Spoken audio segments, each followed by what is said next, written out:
I have no money because I went to prison once already and it destroyed my life and I have no way of working, so I have no money. So that should be taken into consideration. I'm pregnant, so I'm going to need OBGYN care.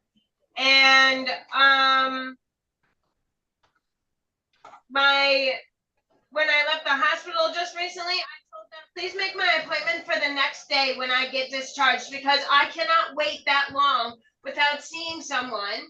I go crazy in the public because I have been to prison and I don't understand people anymore.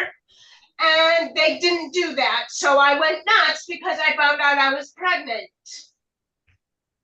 So all of that needs to be taken into consideration. $10,000 isn't too bad, but I'm not going to be able to make bond, so it doesn't matter. You're going to keep me in jail and probably send me to prison for this anyway. Have you been to see a doctor yet about your pregnancy?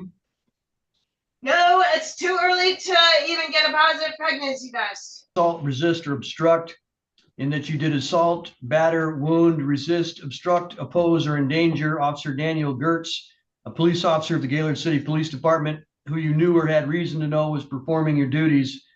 That is a felony offense that has a maximum penalty of 2 years and or a $2,000 fine. Do you understand the name of that offense, ma'am?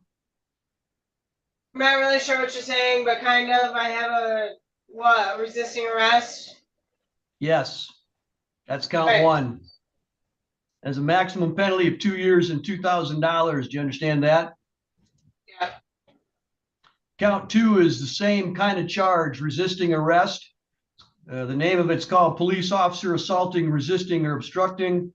It says that you did assault, batter, wound, resist, obstruct, oppose, or endanger Officer Jacob Depew, a police officer of the Gaylord City Police Department who you knew or had reason to know was performing his duties.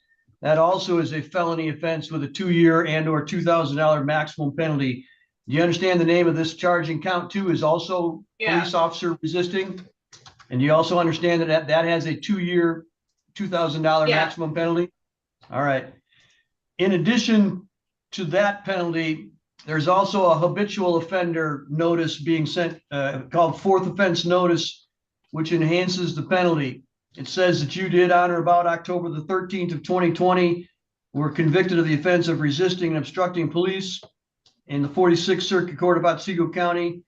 On or about February the 5th of 2019, you were convicted of resisting and obstructing police in the 46th Circuit Court for Otsego County. And on or about February 5th of 2019, you were convicted of the offense of attempted arson preparation to burn a building, also in the 46th Circuit Court. And because of that, the underlying two offenses have a maximum penalty of, Ms. Brucker, this says life, but I don't know that is it third offense that doubles it, or is it fourth offense that mandates the life sentence? Excuse me, the 25-year sentence. I'm sorry. I think it should be 15 years, but let me double check that. I might have selected the wrong prompt when I did that. I'm sorry. If I could just have 1 second. Yep, go ahead. Ms. Brink, she's going to check to see if the information that I have on my paper here is accurate. All right. It would be 15 years, Judge, and I'll get that corrected. All right, thank you. So, Ms. Brink, with the habitual offender notice, the maximum penalty is now 15 years in prison. Do you understand that? Yeah. Count three alleges that you did commit the offense of retail fraud in the second degree. That is that in a store or its immediate vicinity, that is Walmart, when it was open to the public, you did steal property of the store that was offered for sale at a price of $200 or more, but less than $1,000. That's a misdemeanor offense. It has a maximum penalty of 1 year and or $2,000, up to 3 times the value of the property that was stolen. You understand the name of the offense to be retail fraud, that is shoplifting? Yeah.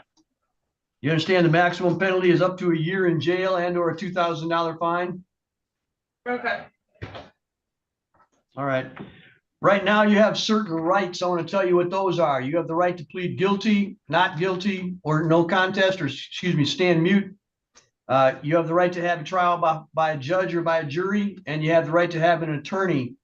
As to your trial rights, you have the right to see, hear, and question all the witnesses.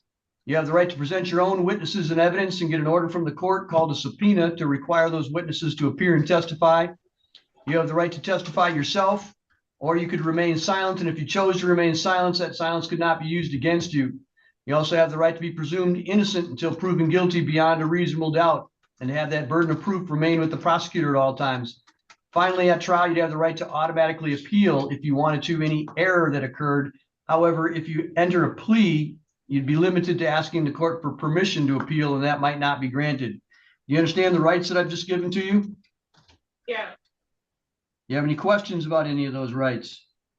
no. All right. Mr. Brown, have you talked to Ms. Brink about court-appointed counsel? I was not really able to get that far, Your Honor, but I am going to say that she is. I currently represent her on a few other cases. All right. Ms. Brink, I'm going to appoint an attorney for you. In the past, we've dealt with each other and you've been eligible for court-appointed counsel in the past. So I'm going to do that now. Mr. Gilo is going to assign the specific attorney. It may be Mr. Brown, it may be somebody else. But right now I'm going to enter a not guilty plea on your behalf in order to protect your rights until you have a chance to speak with your attorney. Because you're charged with felonies, I'm also going to set some court hearings on a quick basis so that those protect your rights as well. The first one is called a probable cause conference. That's a chance for your lawyer and the prosecutor to discuss the case quickly to try to resolve it. That'll happen within the next 7 days. We'll also set a preliminary examination date within the next 21 days. That's a chance, that's an opportunity for the prosecutor to prove in court a small amount of evidence called probable cause that you committed the crimes that you've been charged with. Do you have any questions as to the hearing dates that we just talked about? Oh, I didn't really hear you though. Do you want me to explain what a probable cause conference and a preliminary examination date is? Oh, no.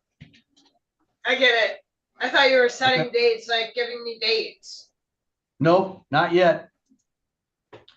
All right, what I'm going to do next, Ms. Brink, is I'm going to ask the lawyers about bond, and then I'm going to give you a chance to tell me what you want me to hear about bond as well. So, Ms. Bruker, could you, any thoughts on bond? Ms. Brink is currently on bond for a trespass charge that we're set No, I'm for. not. There was no bond set. Okay. Ms. Brink, she gets to talk, and then you'll have a chance to talk afterwards. So I'll listen to you what you want to say, but you got to let her talk without interrupting her, please. And she's set for an upcoming trial in that case. She was recently convicted of assault and battery back in February. And she does have a history of felonies and misdemeanors on her record that are assaultive as well. I would ask for the standard terms and conditions of bond, including that she not re-enter the Walmart store. I would ask for the court to order that she report to community corrections. I'd ask for the court to order that she follow through with any of her community mental health appointments and treatments. It appears that this crime, as well as her trespass charge, are probably related to some of her mental health issues. So I wrote on the bond sheet a $10,000, 10% bond. I'll leave that to the court's discretion. When Ms. Brink is out in public, she violates the law. She fights with police. We need to make sure that she's safe and the public are safe. But I also recognize that she does need her mental health treatment. Mr. Brown, your thoughts? Your Honor, as the court stated, is familiar with Ms. Brink. She does suffer from some mental health issues that she's seeing CMH for. I would ask the court to take that into consideration when setting a bond if she has appointments coming up, but definitely don't want her to miss that. If she's taking any kind of medications, I want to make sure that she is getting the medications that she needs. Other than that, Your Honor, I would leave this up to the court's discretion. All right, Ms. Brink, this is your chance to tell me what it is that you want me to know about your bond. I would simply caution you, if you don't make any statements about the underlying facts of this case, because we're recording this and it could be used against you later. Is there anything else that you want me to know about bond? Well, I have no money. because I went to prison once already and it destroyed my life and I have no way of working, so I have no money. So that should be taken into consideration. I'm pregnant, so I'm gonna need OBGYN care. And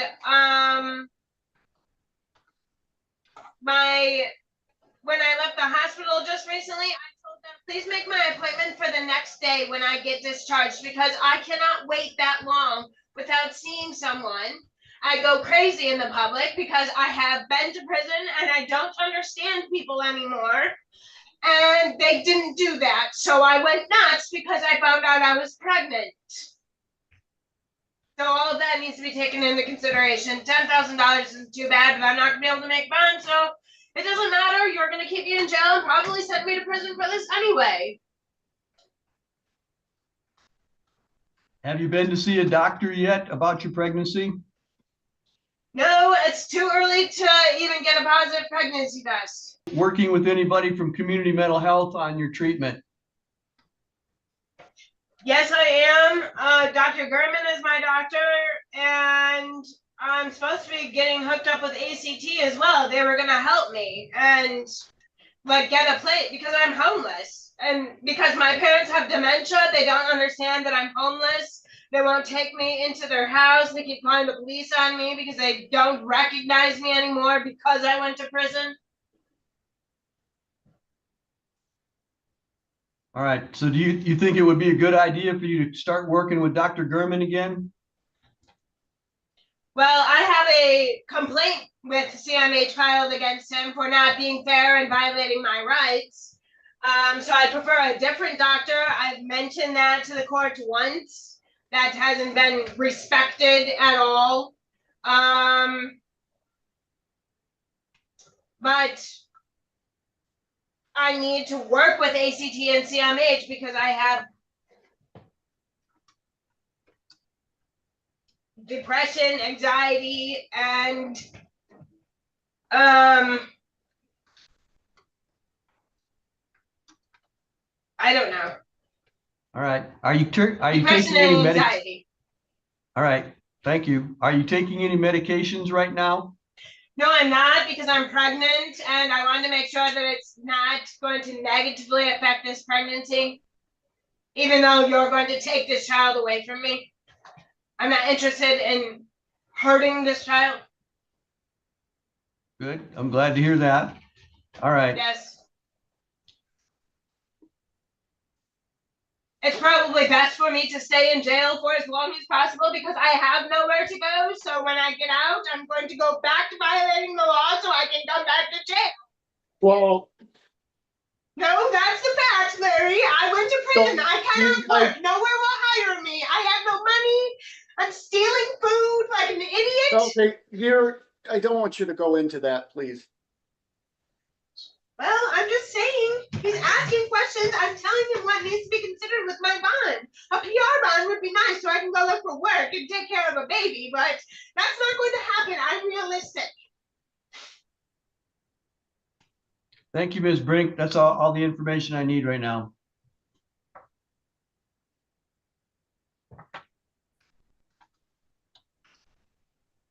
Are you going to set my bond? I'm thinking about that right now. So yes, ma'am, I am. Oh, Just give me a okay. minute. Sorry, Just you give me didn't a say minute. anything, so. No, that's all right. Yeah, I understand.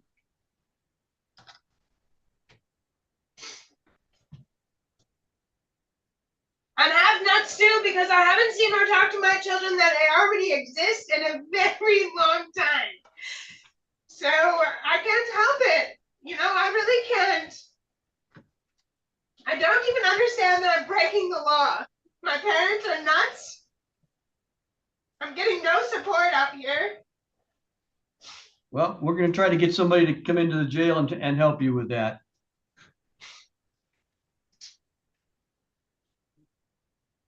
All right, we are going to set bond at $10,000, 10%, cash surety or 10%. The reason for that is her past history of violent behaviors, assault, and resisting and obstructing. There does need to be some amount of bond that protects the public. However, because she has a mental illness, it also needs to have some treatment part of that as well. So the requirements, Ms. Brink, are that you appear for any scheduled court dates, that you abide by the judgment of the court, that you not leave the state of Michigan without the permission of the court, that you not commit any crime while released, that you immediately notify the court in writing of any change of address or telephone number. You may not use any alcohol, marijuana, or illegal controlled substances while out on bond.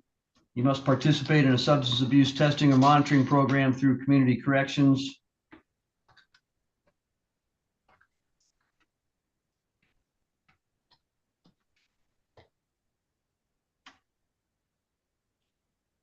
And you must comply with all community mental health treatment programs.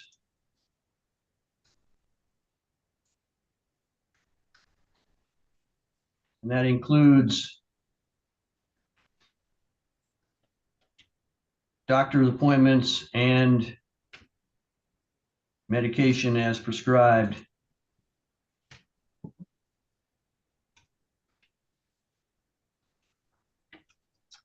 You also may not enter the Walmart in Gaylord, and you must contact community corrections upon your release. You have any questions about the bond? No, Ms. I'm Brink? not gonna be able to make one. Well, I set it at a point, you'd have to post $1,000.